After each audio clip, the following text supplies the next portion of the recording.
আপনি বান্দরবান যান, আপনি ময়মনসিংহের গারো পাহাড়ে যান, আমাদের পাহাড় কি মাটির না পাথরের? আর সৌদি আরব মিশরের পাহাড়গুলো কি মাটির না পাথরের? পাথরের। পাথরের পাহাড়ে যখন সানশাইন, সূর্যের আলো লাগে, 2-3 ঘন্টায় সূর্যের তাপে পাথরগুলো গরম হয়ে যায়। এজন্য আমরা মাঝ রাতে উঠলাম, 120 জন। আমরাও যাচ্ছি, ইহুদিরাও যাচ্ছে, খ্রিস্টানরাও যাচ্ছে।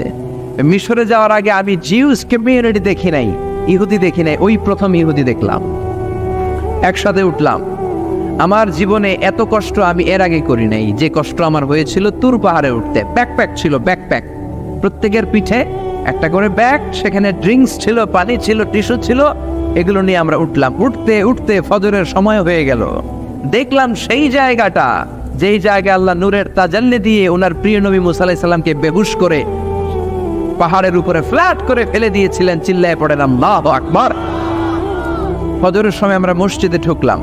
ইহুদিরা ঢুকলো সিনাগগ, তাদের সিনাগগে। আর খ্রিস্টানদের জন্য ছোট্ট একটা চার্চ, চার্চ বুঝেন তো, গির্জা, গির্জায় যে ওরা প্রার্থনা করবে। ইহুদিরা ঢুকে সিনাগগে, সিনাগগে ঢুকলো, আমরা ঢুকলাম আমাদের ছোট্ট একটা মসজিদে।